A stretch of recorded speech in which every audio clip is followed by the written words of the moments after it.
Hey folks, here at OS Reviews. You're watching our in-depth video review of the Ticwatch 2. This is a very interesting Android-powered smartwatch that sells for $190, and you can find it in the links down below.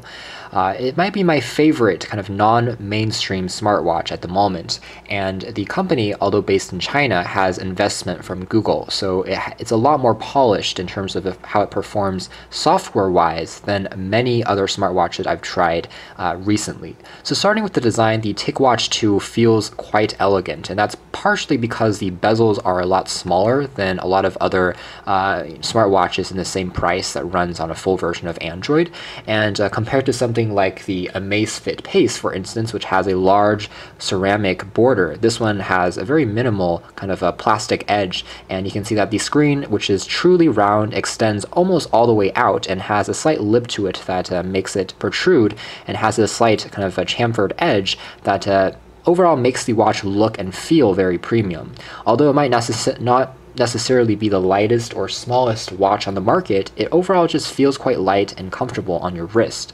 Material quality is also quite good. There is a fusion between polycarbonate plastic and aluminum being used on places like the band strap, so overall I feel like this is something that will last you for quite a while as you wear it.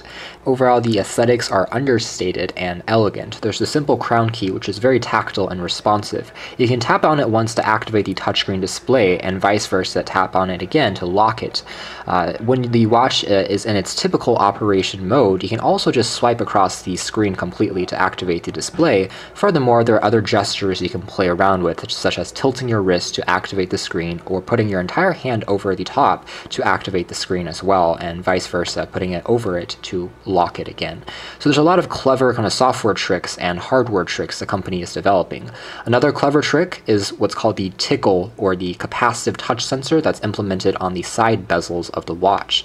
Essentially, you can use this to navigate through longer lists, and it features kinetic scrolling as well, which is quite useful, and it's particularly prominent as well as observable in the settings. So if I go into settings, and here you can see that it can even display, where you are specifically. If I want to look at something like gesture, I can even tap on it once and it will activate it. So it acts really as an extension of the touchscreen, which I think is quite cool.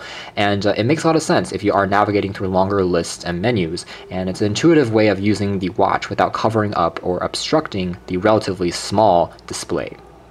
Alright, so other elements that we want to talk about hardware-wise, if we talk about the battery first, like most Android Wear-powered smartwatches or the Apple Watch, battery life is not its forte. It's going to last typically around 2 days before you need to recharge it again, with Wi-Fi sporadically turned on and off. It does also offer Bluetooth if you want to save a little power and just have it sync with your phone when you're using the watch in isolation. This just shows a very simplified watch face, and it's going to go to sleep after a few seconds of inactivity. Under this eco mode with all the wireless antennas turned off and the watch is not always on, battery life will last significantly longer. In fact, in this mode, I got roughly 5 to 7 days before I needed to recharge it. So you can definitely extend it if you want to, but just under normal operation, it's definitely not the longest in the world. Alright, so let's turn this eco mode back off and go back into the settings. So let's move into the software next. As a whole, again, the hardware I was very impressed with. I feel it feels very elegant, well thought out, discreet, not over the top, but everything functions, and also has a few unique tricks, like its Tickle capacitive sensor on the side. Alright, so the software here is pretty typical. If you've used an Android Wear or just a regular Android-powered watch before, then you'll be right at home. The watch face can be customized by long pressing, and there's a haptic vibration motor that will vibrate to tell you when new notifications or updates are being initiated. And from here you can tell that there are a wealth of watch faces to customize from, much more than your typical kind of generic Android smartwatch that are produced in Shenzhen, China. So you get a lot from more sporty designs that are more emphasized on exercise, some which are much more colorful and artistic, and of course I can always download more from the store as well as from the companion app that exists on your phone. I can swipe downwards to have access to notifications, going into settings, changing the brightness of the watch, which, by the way, is bright enough to even read outdoors because it's using OLED technology, so it's very bright and vibrant. One of the benefits in particular of OLED is in In screens where the background is completely dark, it actually saves power because the organic LED is simply pushing the pixels that are white around on the screen, and that's the only places where the pixels are moving and changing and require power. So you'll notice that after a few seconds of inactivity, the Ticwatch 2 goes into kind of this hibernation mode, but the screen is still always on, so you don't need to annoyingly kind of tap on it to look at the time. It simply goes into the simplified mode where it only displays white and only moves when it needs to, and this is a battery optimization feature. It's very cool. I like the fact that the display is technically always on, and OLED on here is sharp, vibrant, and energy efficient. Next, I can also tap on here to play, pause my music and control that. This is my fitness zone, so I can look at, in particular, if you want to tap on fitness, how many steps I've walked, how many distance that correlates to, how many hours I've slept, things like that, and it shows it in a very graphically attractive view. I can swipe downwards to look at my real notifications, so things like software updates, things like WeChat, Twitter, Facebook updates, and I can read all of those things as well as a swipe over to delete it if I want to. So for instance, let's delete this notification, just like on regular Android. Alright, so on the right is where my list of all my apps sit. So this includes things like accessing a dialer, which I can use to place phone calls once the watch is paired to my phone.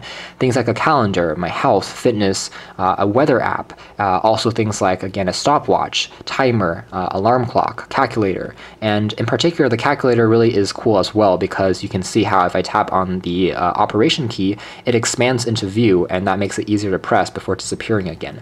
So everything is really well thought out, and there's a lot of kind of software tricks that make it seem quite elegant. Next, I want to quickly mention the proprietary store that they have on here. You can see that this is what it's called, and it's a very strange kind of a concept. That's because it doesn't allow you to install regular Android apps, but only ones that have been developed for the Ticwatch in particular. And it seems that development at the moment is still a little bit rare because in total I can only count roughly 10 apps on here, and so this is definitely a pretty limited list at the moment, but you can see that they've been sorted by things like fitness, by things like games, and utilities. So for instance, someone has built in a light app which turns the display white and makes it into a flashlight in darker environments. That's pretty cool, but again, very simple apps on here. Doesn't seem to be a large collection, which is a little unfortunate, but I tried downloading a few, so things like 7 Minutes, which is a basic workout app that times you and guides you through exercise patterns in 7 minutes, such as jumping jacks, how many you should be doing, things like that. So very simple, but at least there is a app store on here. So again, this is a heavily customized version of Android called Ticwatch or Ticwear OS, and it does limit you in terms of what you can do and what you can't do. So for instance, even though it does have Wi-Fi, has Bluetooth, it's powered by a dual-core MediaTek processor with 4 gigs of built-in memory and 512 megabytes of RAM. Pretty typical stuff for a smartwatch. But it doesn't allow you to, access YouTube. It doesn't allow you to actually read a few web page. It doesn't actually give you a full-blown web browser. And I guess that is just to make the user experience feel more polished, because those things will feel cramped on such a small display, and it will drain the battery really quickly. But what I can do is quickly do a few searches by voice and then launch the full page on your phone once it's connected. So for instance, swiping left gives me the voice search feature, which is one of the highlights of Ticwatch in general, is a very strong voice recognition AI software implemented by the company here in conjunction with Google. So for instance, what is the news today? You'll notice that the software here is actually very accurate as far as picking up your voice. Even if you're whispering into it, it has a super sensitive microphone that performed quite well in my testing. And so from here you can see that it gives me a few news headlines, but I'm unable to completely read the full extent of the web page. If I'm interested in it, I can tap on the right and then open the page on my phone. So it's going to push that over to my phone. So technically it's web connected, but it's not going to allow me to browse the web or again, watch media on the web. So that might be a pro. It might also be a con for some folks who want more utility out of the watch, but it is what it is at the moment. Ticwatch is actually coming out with two new versions of the device called S and E, which are powered by Android Wear. So they seem to be slightly moving away from this proprietary version of Android. But again, just like on Android Wear, it's not nearly the full-blown version of Android that you've come to expect from a smartphone. So that's something to really quickly keep in mind. So other things, it can also tell you jokes. It's kind of like Siri, it's kind of like Cortana, it's kind of like Alexa that we've come to expect. So for instance, tell me a joke. Q, why shouldn't you give Elsa a balloon? A, because she'll let it go. So again, the speaker on here is decent, it gets reasonably loud, and the jokes are actually, they're intelligent in the sense that they will change depending on the day as well as when you ask it, and it keeps a running log of all the things that you've told it to do before.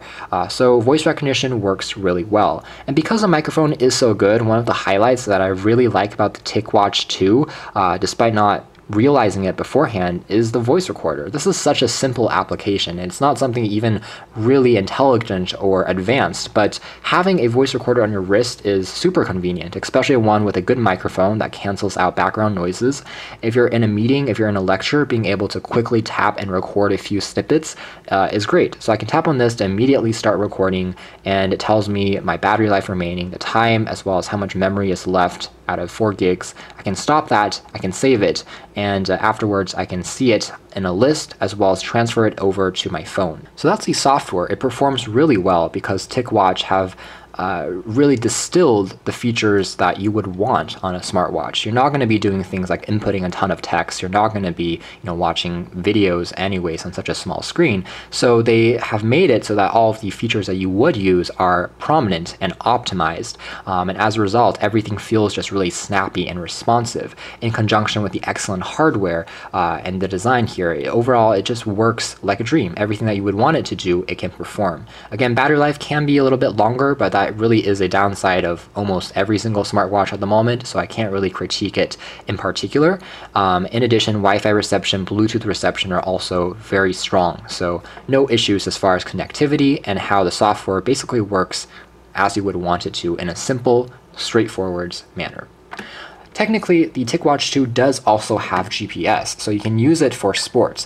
It's nowhere near as sports optimized or specific as the Amazfit Pace, which we also reviewed, that gave you very specific activities you can perform and use it for.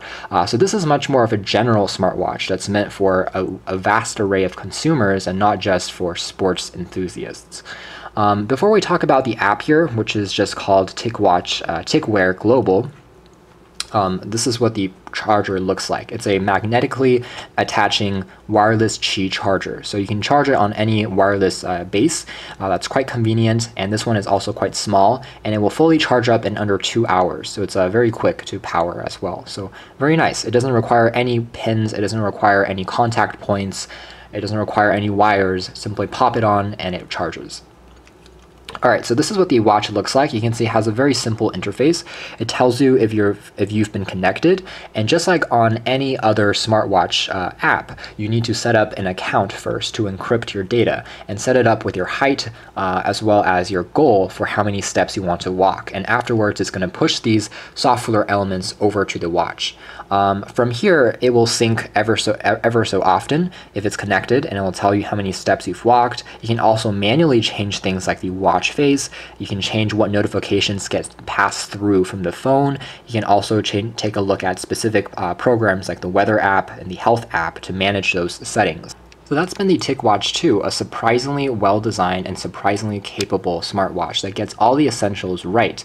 Everything that you would want to do on a smartwatch, from notifications to basic fitness, as well as having a great voice recognition system, and again, great hardware as well that complements the watch nicely, is all present. It looks good, it looks classy, and it performs without any hiccups or bugs. Sure, it's not the most technically advanced smartwatch. It doesn't give you quite as many apps and things that you can do with it, such as browsing the web, such as watching videos, or having a very large app store at the moment as I would like. But at the same time, I understand its simplicity, and I understand that it's maybe even purposeful in how they try to reduce the things that you can do with it so that everything that you can perform works really well. Again, battery life isn't perfect, but the charging mechanism works well. I like how it's magnetic, it's wireless, and overall, the watch, again, is quite attractive and elegant. The sensitivity as well as accuracy of the heart rate monitor also seems to be quite good when I compared it with other fitness trackers, so no problems there. And the watch itself is waterproof, so you can take it with you when you're showering or going to the beach, and it will survive splashes and dives in water. So again, that's been the Ticwatch 2, currently my favorite kind of non-mainstream smartwatch. And by non-mainstream, I'm pointing and looking at the Apple Watch, maybe the Samsung Gear, as well as the previous Moto 360, stuff like that. But I think that this really deserves your attention and deserves a closer look just because of how unique it is and how beautiful it is from a construction and simplicity and functionality perspective. So you can check out more details about the Ticwatch 2 in our official written review, but for now this has been our video. Thanks for watching here at OS Reviews. This has been the Ticwatch 2.